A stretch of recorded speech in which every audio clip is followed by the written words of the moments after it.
Welcome to another edition of the Science Talks at UNU-EHS. My name is Austin. I'm joined with Yvonne Walz, a senior expert here also at UNU-EHS, and we are going to be talking a bit about linking the COPs. So my first question to you, Yvonne, is what are the Rio Conventions and what are they aiming to do? Yeah, thank you so much, and hello everyone, also from my side.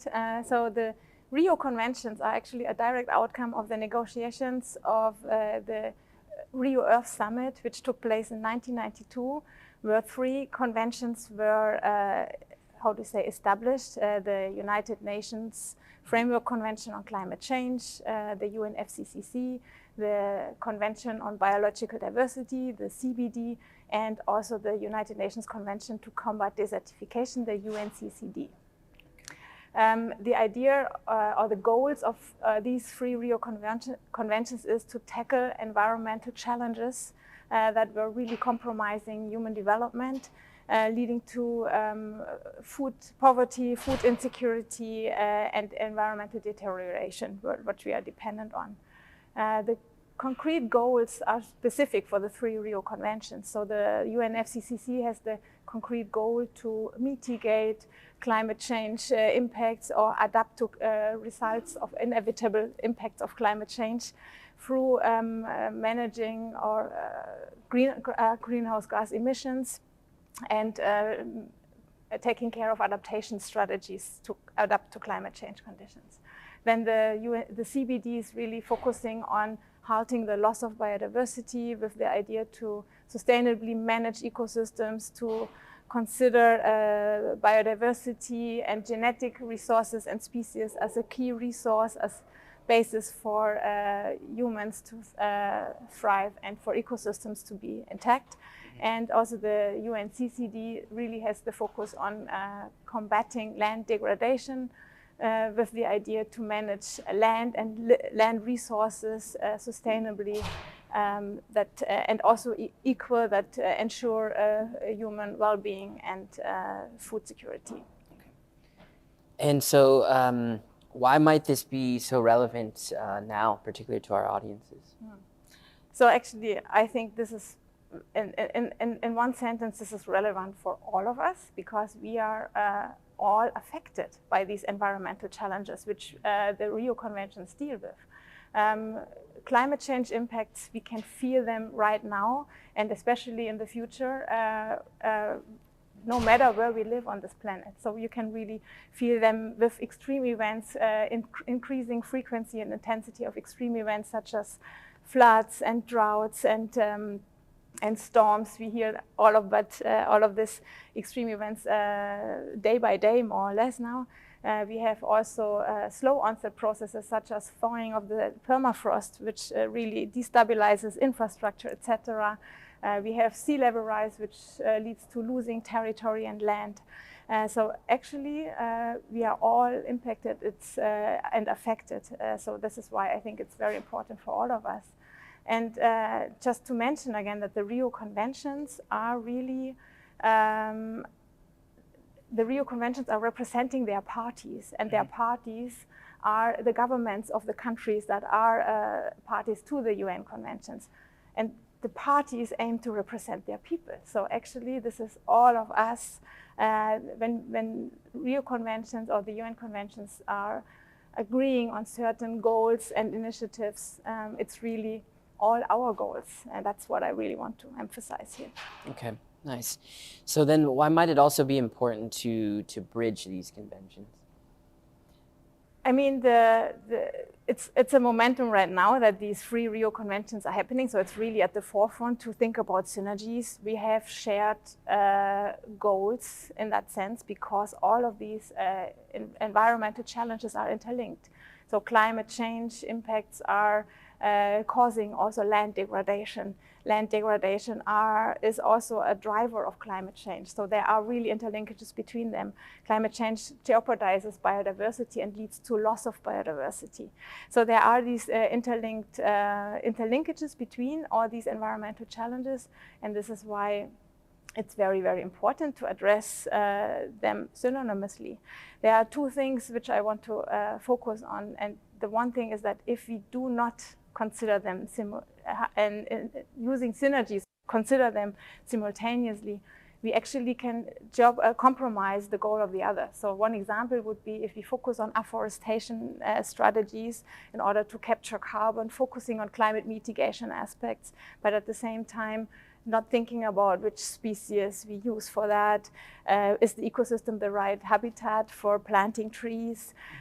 What diversity of species are we looking at when doing this implementation can really address one goal, for example, carbon mitigation, but at the same time really compromise the biodiversity aspects and even lead to degradation of ecosystems if it's not planted in the right way. So, and I think this is really an important thing.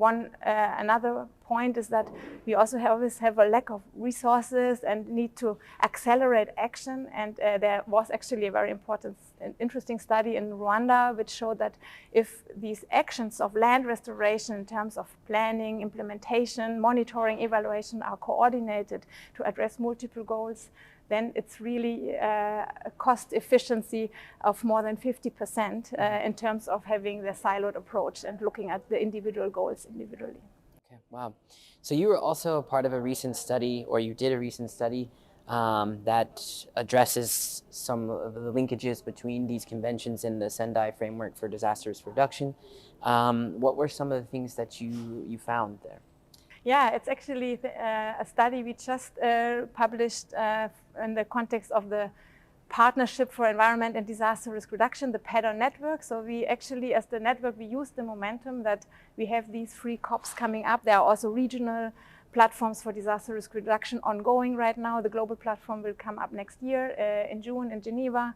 And with this policy brief, which we released together, we really want to give the key message that ecosystem-based approaches can really address multiple goals simultaneously. So you can address climate change, you can address loss of biodiversity, land degradation, but also disaster risk reduction at the same time. And this is what we wanted to give as a key message out of this policy brief. And what we need to ensure is that there's not only the integration at the policy level and the commitment at the policy level in terms of having shared goals and implement them, but also that action on the ground is really accelerated through integrated land use planning, balancing out different goals and challenges at the same time. Okay.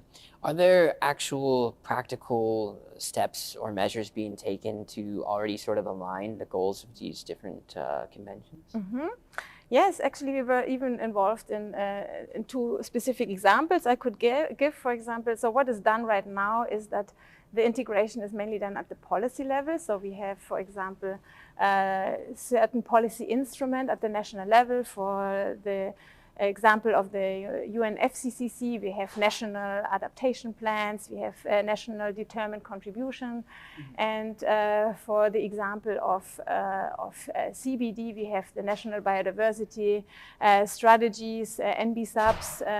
So the idea is really to link goals of these national strategies. And what our policy brief did is really to give kind of an overview what is out there in terms of guidance, documents to use, tools such as integrated land use planning or specific geodata in order to implement this. We did one supplement to the National Adaptation Plan where, for example, how can land degradation and the tools it entails and the monitoring and evaluation systems can contribute to national adaptation planning and therefore consider land degradation neutrality together with climate change adaptation. Or how can nature-based solutions, more or less a synonym for ecosystem-based approaches, contribute to climate and disaster risk management using integrated plans. Okay, wow. So my final question then for you is based off of your research, what do you think is a good way forward for linking the COPs or the goals of these COPs? So what I want to highlight here is that just now with starting of these COPs, the first COP is ongoing right now, the CBD COP in Cali in Colombia. the three COP presidency, meaning the Republic of Colombia, the Republic for the CBD COP, the Republic of Azerbaijan for the UNFCCC COP, and the Kingdom of Saudi Arabia for the UNCCD COP. They all three presidency launched an initiative, the Rio Trio. That means that there's really a clear political commitment and the understanding that collaboration is really at the center now, using the momentum of the three COPs occurring at the same time. That this is really leveraged, and this political commitment is kind of the basic umbrella that action can happen on the ground. So thinking about our research and what we did is really, I think, it has all of these ecosystem-based approaches to address multiple goals at the same time. It's important to contextualize also under certain context on the ground, and therefore these action has to really be taken on the ground and scaled up. Therefore, we really need to scale up science and data in order to make sure that we can have that we can plan and implement in an integrated way and address multiple goals at the same time, balancing well the economic, social, cultural opportunities with environmental sustainability. One key aspect in that is that we need to make sure that we acknowledge and we understand what are the diverse values of nature and who values nature, because this is very relevant in terms of how can we take conscious and transparent decisions to address multiple goals at the same time. Okay. Wow. So there's quite a lot of components to addressing this in a comprehensive way. So we'll leave it at that. Thank you for your time, Yvonne. It was a great talk. We appreciate it, and we look forward to bringing you more science talks in the near future. Thank you.